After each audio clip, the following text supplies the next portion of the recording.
Our lead story is coming in from Jammu and Kashmir, where former Jammu and Kashmir Chief Minister Omar Abdullah is back in the poll fray after reconsidering his decision to stay away. And in the campaign trail, the NC Vice President now is sparking one political row after the other. Now, in the latest, he says that the execution of Afzal Guru, convicted in the 2001 Parliament attack, did not serve any purpose. He also says that the Jammu and Kashmir government would not have granted approval for the same if it was required in his hanging. See, my unfortunate thing was that the J&K government had nothing to do with Afzal Guru's execution.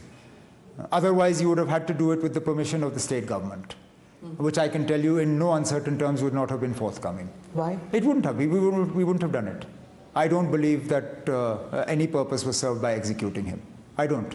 Now, do remember, viewers, Afzal Guru was convicted for aiding and abetting 5 terrorists who stormed the Indian Parliament on December the 13th in 2001. The attackers were killed in the encounter with the security forces. Guru's role in providing logistical support to the attackers has been a key factor in his conviction. 9 people are killed in that dastardly attack. Now, reacting to Omar Abdullah's statement, the BJP's Sajid Yusuf says that Afzal Guru's hanging was a necessary step towards delivering justice for the people of Jammu and Kashmir and to those families who lost their loved ones to terror. So I think Mr. Abdullah, that yes, it has served, the hanging of Afzal Guru has served, it has brought justice to the people of Jammu and Kashmir who has been a victim of terrorism, and those people who has been killed in the past by these terrorists and their supporters. Anyone who is linked with the terrorism, indirectly or directly, he should be hanged till death, and there should be no mercy towards any kind of terrorism. So by saying that it will not yield anything, yes, indeed it will yield the results. It will brought the justice to those people, the families who have been victim of terrorism. Once again, India Alliance has shown that India Alliance का हाथ आतंकवादियों के साथ.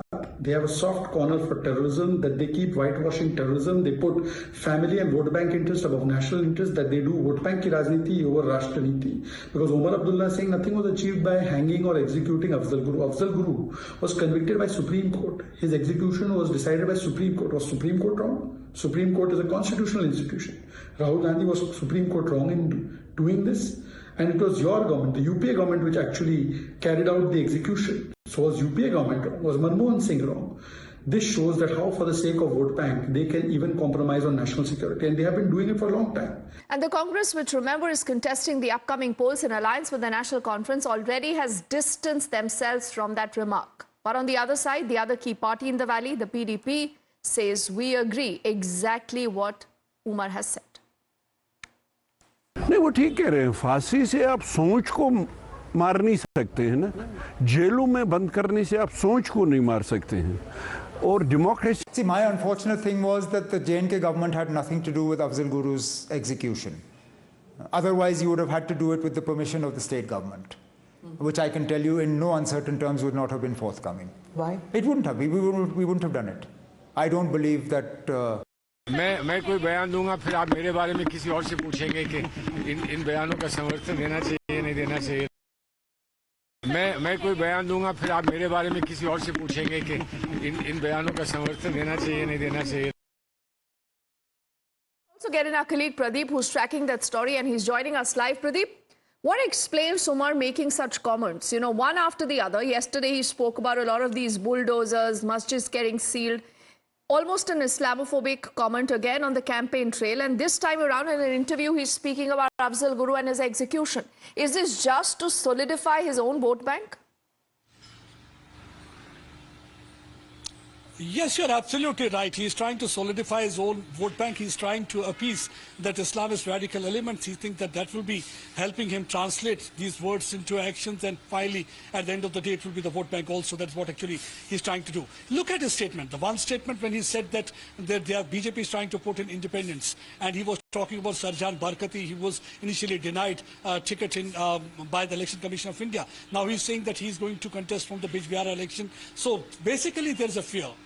Omar Abdullah has already tasted defeat during the Lok Sabha election. This time he feels that if the independents will be there, the votes will get divided and maybe he will lose this time also. And the second thing is what he's trying to do. One, he's trying to polarize atmosphere when he says that how the BJP has been putting locks on madrasas, mosques. He's trying to tell them resorting to fear mongering. It is basically the fear of losing election that is making him to resort to fear mongering, where he's trying to polarize atmosphere. And when he is trying to say that Afzal Guru should not have been punished and they would not have given the permission had it been with the Jammu and Kashmir government, basically he is trying to appease that separatist element so that he is able to garner votes during the election. But I think BJP has rightly said that if you are going to show mercy towards the terror-related elements, you are only going to encourage and embolden these separatist and terror-related elements. So by hanging this Afzal Guru, one, they were able to give justice to the family members of those victims who lost their lives in the parliament attack. And second, he was not serving any purpose, he was not there for the Kashmiris. He was joining hands with Jaish-e-Mohammed and inter-service intelligence. That led to the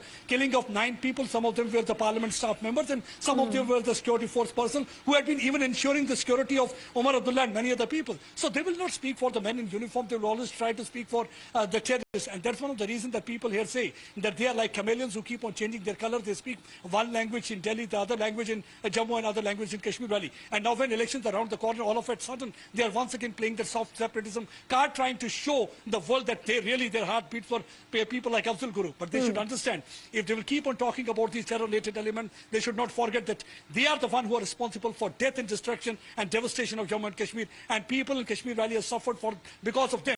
And more than 40 to 50,000 people have lost their lives. And by speaking for them, trying to justify the act of terror for which Afzal Guru and many others were involved, you are only sprinkling salt on the wounds of those family members who have lost their near and dear ones fighting against terror. I think this is one of the reasons that the representatives, they call themselves the representatives of the people, but they are no less than vultures who only predate on the bodies and play politics over the graveyards. That is what actually many people in Kashmir Valley feel, and we have seen that how their political ground has slipped under their feet and they lost election during Lok Sabha polls, and I think he has not learned his lesson from that.